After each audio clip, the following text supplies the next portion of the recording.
Proxy war एक ऐसा term जिसके बारे में आपने कभी ना कभी सुना होगा। प्रॉक्सी वॉर का मतलब एक ऐसा अनडिक्लेयर्ड वॉर है जिसका इस्तेमाल राइवल देश एक दूसरे को कमजोर करने के लिए करते हैं। रिबल फोर्सेस को आर्म्स, मनी और बाकी तरह के सपोर्ट से राइवल देशों को इंटरनली ब्रेक करना इस प्रॉक्सी वॉर का मेन मकसद होता है। इस तरह के वॉर्स का इतिहास काफी पुराना है, लेकिन ये मॉडर्न टाइम्स में काफी प्रचलित हुए।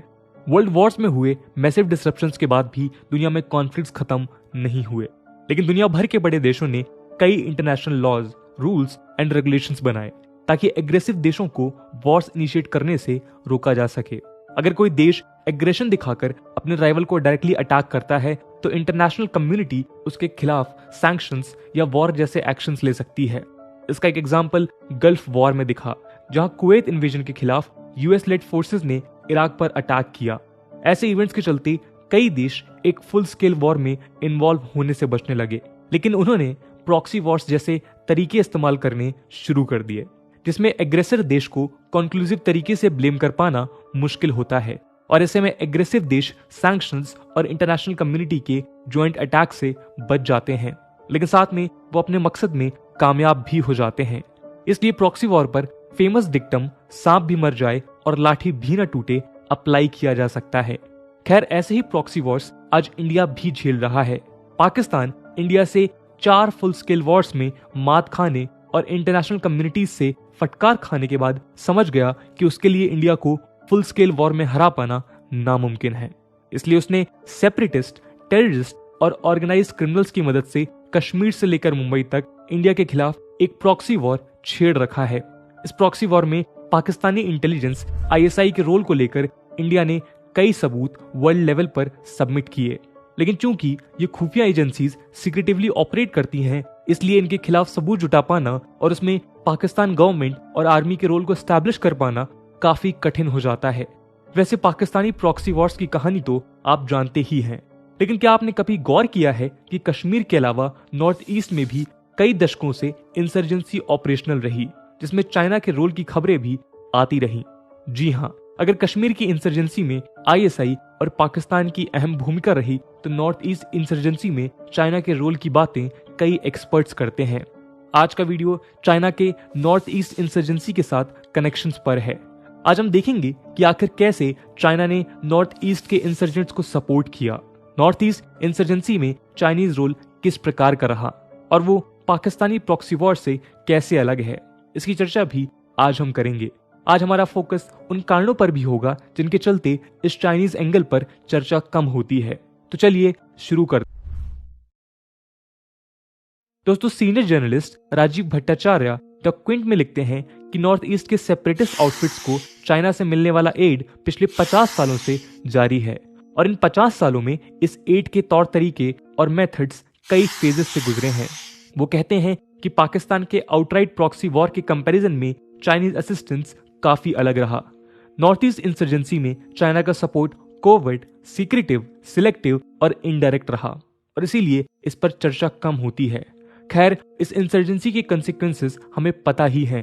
नॉर्थ ईस्ट दशकों तक आर्म्ड इंसर्जेंसी के चलते पॉलिटिकल केओस झेलता रहा और मैसिव वायलेंस से लेकर फ्रंटियर रीजन्स में लैक ऑफ डेवलपमेंट इस इंसर्जेंसी के कुछ आउटकम्स हैं। आर्मी, पुलिस, पैरामिलिट्री फोर्सेस और इनोसेंट सिटीजन्स की कैजुअलिटीज भी काफी ज्यादा हुई।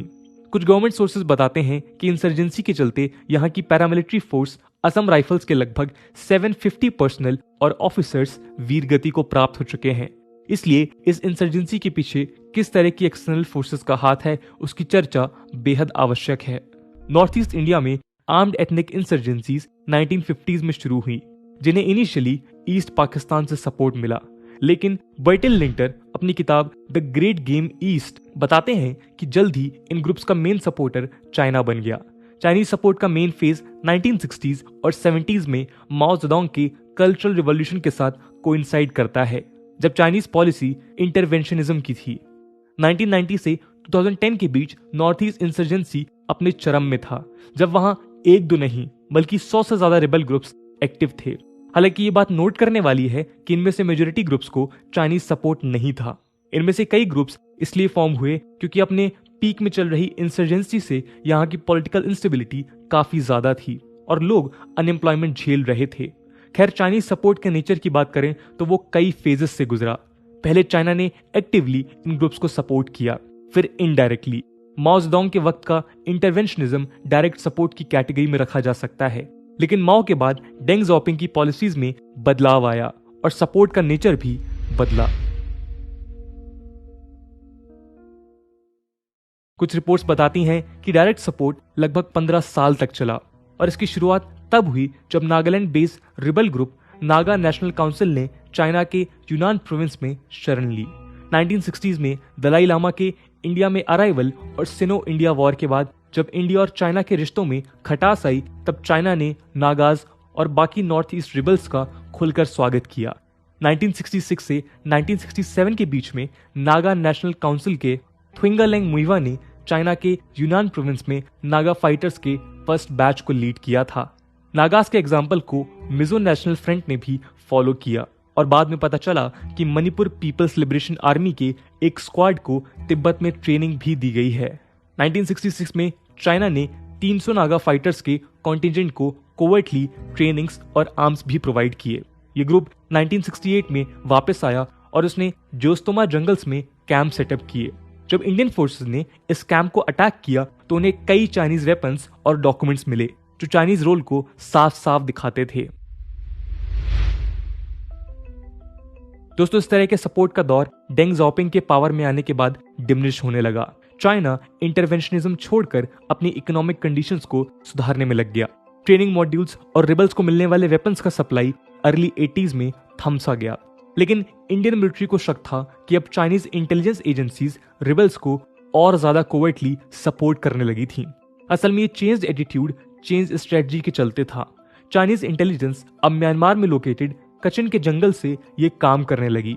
बर्टिल लिंटनर की एक रिसर्च में पाया गया कि चाइनीज एजेंसीज कचिन के टेरर ग्रुप्स के साथ अच्छे रिश्ते एंजॉय करती थी और कचिन इंडिपेंडेंस आर्मी या KIA का इस्तेमाल उन्होंने मणिपुर पीपल्स लिबरेशन आर्मी को ट्रेन करने के लिए किया। KIA ने Assam based separatist organisation ULFA के इंसर्जेंट्स को भी ट्रेनिंग दी थी। लेकिन रॉ और KIA के बीच हुए एक पैक्ट के बाद 1989 में ये ट्रेनिंग फैसिलिटीज भी बंद हो गई।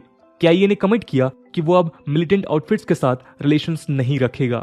एक दौर ऐसा भी आया जब रिबल्स और चाइनीज एजेंसीज के बीच टॉक्स फेल हुए और चाइनीज एड घटने लगी। कहते हैं कि चाइना की पॉलिसी 2005 में US प्रेसिडेंट जॉर्ज बुश की विजिट के बाद और भी बदली और चाइनीज इंटरवेंशनिज्म में कमी आई। पर ये खत्म बिल्कुल नहीं हुआ, क्योंकि चाइना ने रिबल्स को इंडिया के खिलाफ एक स्ट्रेटेजिक एसेट की तरह यूज करना चाहा, वो भी सही टाइम आने पर।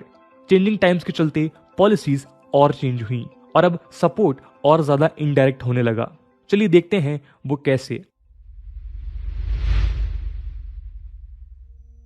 जब चाइना और रिबल ग्रुप्स के रिश्ते कमजोर पड़े तो चाइनीज ब्लैक मार्केट में हजारों वेपन्स बिकने शुरू हुए।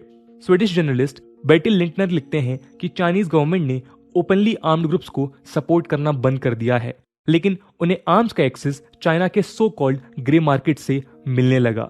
चाइनीज गवर्नमेंट जिस तरीके से अपनी सोसाइटी को कंट्रोल करती है, उसमें ये इम्पॉसिबल है कि उसे इस मार्केट की कोई खबर ना हो।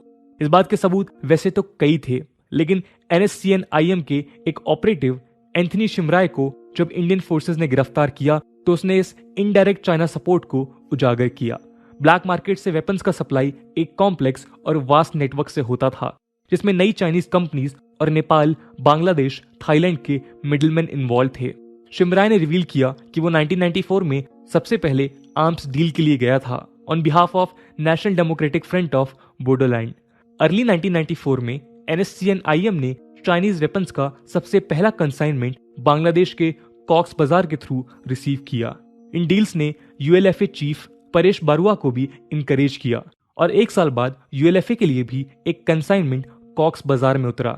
इसके बाद कॉक्स बाजार में ऐसे कंसाइनमेंट की झड़ी लग गई, जिसकी चर्चा farmer BSF director general Ian Rammohan अपनी किताब इंसर्जेंट फ्रंटियर्स में करते हैं। इसके बाद 1997 में डिसाइड हुआ कि ULFA के लिए वेपन्स का एक कंसाइनमेंट भूटान की हा वैली में ड्रॉप किया जाएगा, लेकिन इसकी खबर इंडियन एजेंसीज को मिली और प्लान कैंसिल हो गया।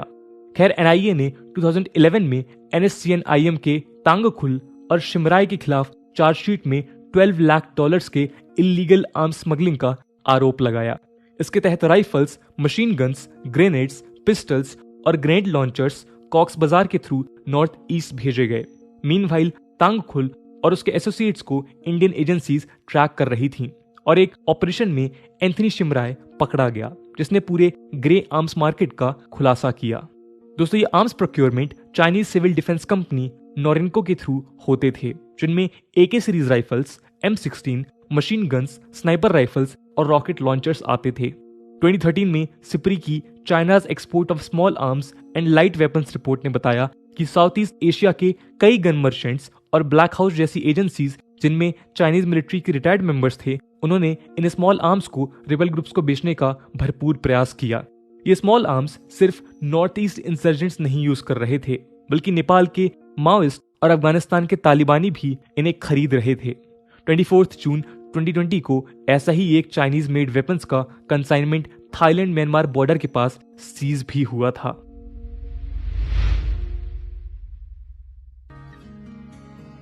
दोस्तों, चाइनीज सपोर्ट का एक और तरीका था चाइनीज इंसर्जेंट्स को सेफ हेवन प्रोवाइड करना।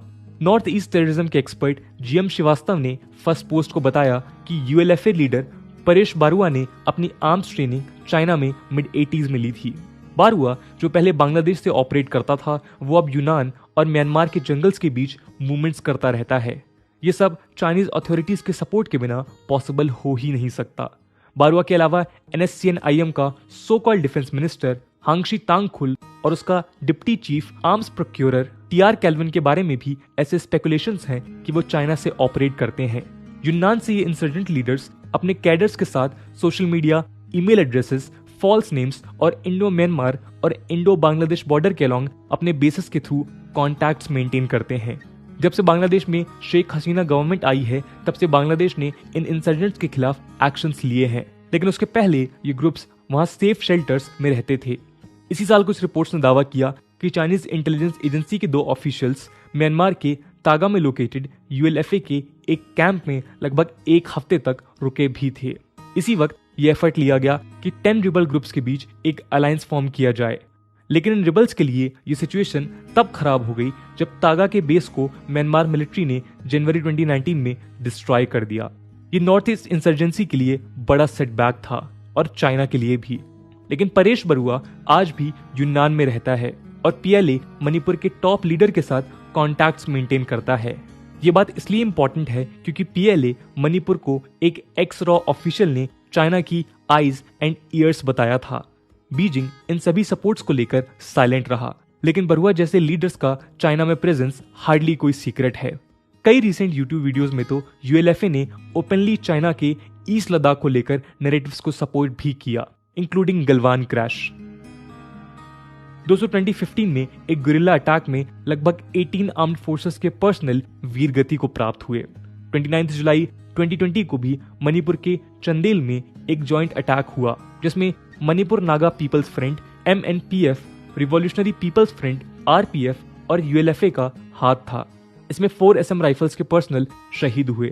2021 में भी ऐसे ही एक अटैक में असम राइफल्स के 7 पर्सनल शहीद हुए। इस अटैक की रिस्पॉन्सिबिलिटी मणिपुर PLA और मणिपुर नागा पीपल्स फ्रंट यानी कि MNPF ने ली थी। इन सभी रिसेंट इवेंट्स के वक्त चाइनीज लिंक की चर्चा जोरों पर रही और इसलिए आज भी ये थ्रेट बरकरार है। खैर, पिछले कुछ सालों में नॉर्थ ईस्ट इंसर्जेंसी कमजोर हुई और वहां चाइनीज मार्केट से आने वाले आर्म्स में कमी आई है और इसकी 2 वजह हैं। एक तो म्यांमार की कई वेपन मैन्युफैक्चरिंग यूनिट्स आज चाइनीज ब्लैक मार्केट को कंपटीशन दे रहे हैं और दूसरा ये कि इंडियन गवर्नमेंट और मिलिट्री के एफर्ट्स के चलते आज इंसर्जेंट्स बैकफुट पर हैं और इसलिए चाइनीज वेपन्स के लिए डिमांड घट रही है। कुल मिलाकर ये साफ है कि चाइना इंडिया के खिलाफ इन इंसर्जेंट्स को बार्गेनिंग चिप की तरह यूज करना चाहता है और इसलिए वो ना तो इनके साथ अपने कॉन्टैक्ट्स पूरी तरह से खत्म करता है और ना ही उन्हें आउटराइटली सपोर्ट करता है। ऊपर से म्यांमार और बांग्लादेश के साथ इंडिया के इंप्रूविंग रिश्तों के चलते चाइना के लिए ये सब कर पाना बीच में काफी कठिन हो गया था। हालांकि जियोपॉलिटिकल सिचुएशन अब फिर बदल रही है, स्पेशली तब जब म्यांमार में एक प्रो चाइना मिलिट्री अब रूल में है और बांग्लादेश में चाइना अपनी इकोनॉमिक प्रेजेंस बढ़ा रहा है।